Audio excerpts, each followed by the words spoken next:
You studied literature. Are you a big fan?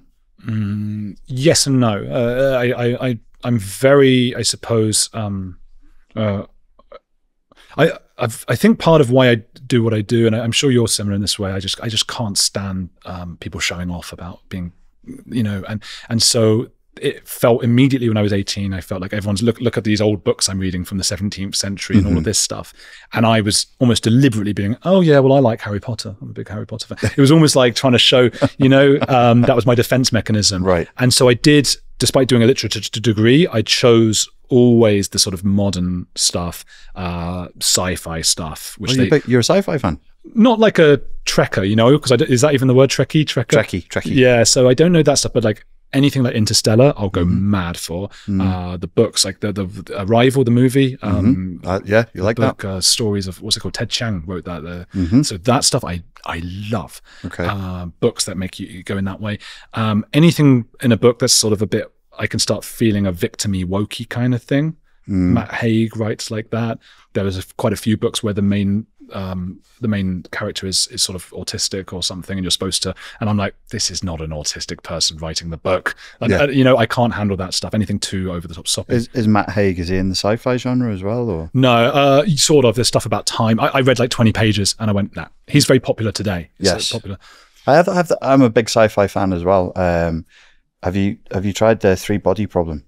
No. That it's the best sci-fi book ever. Oh, it's brilliant. This is going to be great. Yeah, it's awesome. But I have the same visceral response.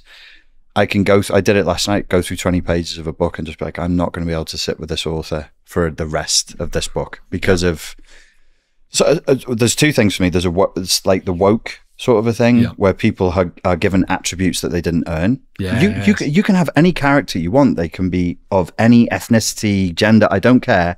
But if they're going to be skilled and they're going to be strong, show me why. Don't just make them that. I hate that. It's very irritating. Interesting. That's really interesting. The other thing is that weird, some of the English authors do it. They do like a bad Terry Pratchett impression. Right. And everything is very gushing and smug. And it's too much. It's just awful. It's too much. So what would you say is your favorite book of all time? With no snobbery, not the actual one tell me the one that you would tell people and then the one that you really love. I would, well, because I'm so anti, I'm kind of sort of proudly populist in that sense. Yeah. They would, but I mean, okay, the one I just love is A Gentleman in Moscow. Okay. By Amor Towles.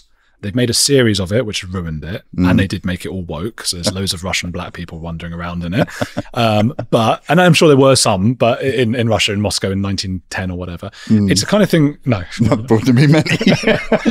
Well, there are loads in this TV series, so you're wrong, Grannon. Yeah, I'm wrong. But it's you know what? It's a fiercely anti-woke book. Modern. It was like 10 years ago, I think he brought it out. But it doesn't model itself as that. I think the first time I read it, I wasn't into the whole culture war thing, and I didn't even think about that. It's just a guy, it's a count. I think he was a count when the Tsar was usurped and the Bolsheviks came in, and they should have killed him, but he is said to have written a poem that was very nationalistic about Russia, and so they didn't kill him, and they put him in a hotel to live the rest of his life. Right. And I don't know, did you watch the film Grand Budapest Hotel, Wes Anderson? I think I have, yeah. That's that with Ralph Fiennes as the main guy. It's it's quirky in that sense, but as a book, and all of the beauty in the world is in the main character of this book, because unlike the Bolsheviks, who are grey blobs, he takes his time doing everything he does. He eats the way he should, and he takes pleasure in things. And it's impossible for me to truly communicate. You've got to go and read it. Okay. Everything he does with just beauty and poise, and it's done as a rebellion, a very subtle rebellion, because it's not stated, against the grey mass that is Bolshevikism. So that's the one. Yeah, the one I should, if I needed to show off, would be the Satanic Verses, Salman Rushdie. Ooh. Because it's just the best, most amazing book ever. Really? But it's incredible. Oh, all I heard of it was the controversy. I didn't know it was actually a good book as well. It's funny, isn't it? Because I think someone said, I saw recently that like 1984, George Orwell is like the book that is most commonly used by people as a book they've read that they haven't read, or the book that most people mostly lied, because everyone's so like ashamed that they've gotten to whatever age without reading it. And it's not a hard book to read either. So everyone's 4 hours. And we all know what happens, like some totalitarian shit. Like you don't need to have read, like anyone who's listening who hasn't read 1984 could tell me what 1984 is about. Yes. Totalitarian shit. I don't need to read that.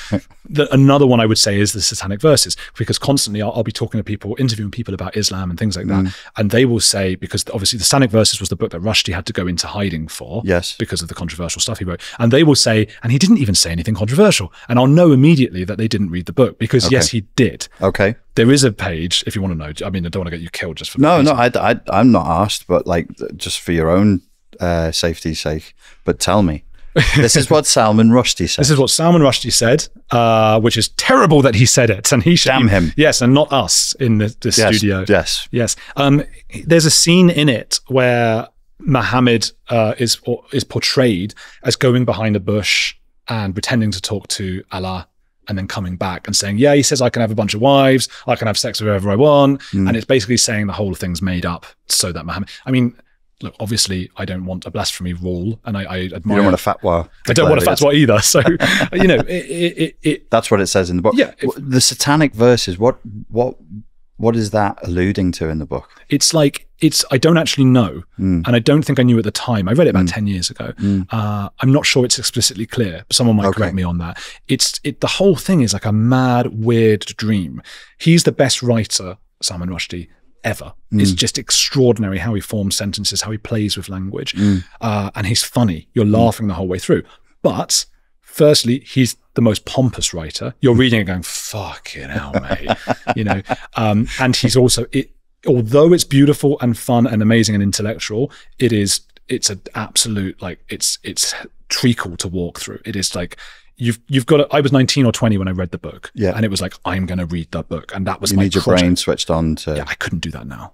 Right. As a 35-year-old man, I cannot sit and read Salman Rushdie books. Like, I got things to do in my life, you know? When you're 19, you're aspirational. You want to be able to show off that you've read stuff. Yes, yeah. But it's hard. But it's like, people should read it. But if you don't, like, you know, it's hard, and I couldn't do it now. Yeah. It's there's a philosophy doctor from Liverpool that I work with, Dr. Paul Taylor, and he says we should all be compelled to read difficult books, and even books that we don't like. And it sounds like a difficult book that you put yourself through to train your mind to be able to. I think people who read and who care about reading seem to have more of a capacity to see different points of view and care about different points of view, because when you're in a book, you're inhabiting different characters' points of view the entire time. There's an excellent article that I only read recently. It was shown to me by Chris Ryan, who does a Tangentially Speaking podcast. He's been on Rogan a few times, and he's got this wonderful podcast, and he's like the most controversial person you can speak to. And I don't mean controversial like Tommy Robinson. I mean, like, he'll just say like the thing that is the most controversial thing you can think of, because I think he's interested in the nature of taboo. And he showed me this article by, I think he's a billionaire or something, called Paul Graham, who's still about, and it was all about taboo and how taboo forms. And one particular paragraph said, imagine, if we think about taboo, imagine a 35-year-old or 40-year-old man who's gone and explored the world, lived in lots of different countries, maybe fought in wars, maybe done all these different kinds of things. And imagine them coming back home to England, let's say, and speaking to a 16-year-old boy who's only ever been in their school, been in their, you know, they would have very different ideas of what is taboo. The 35-year-old or 40-year-old would come home and just be like, would think that the taboos of the 16-year-old are ridiculous. The 16-year-old would say, you can't say that. The 40-year-old would say, I've lived in different countries and worlds and languages and all of these things. I've gathered experience, and actually I can say that. And so what? So not everybody can just go and explore the world all the time. We all have things to do in our lives, but I reckon reading is probably the next best thing we can do, especially reading very diverse authors.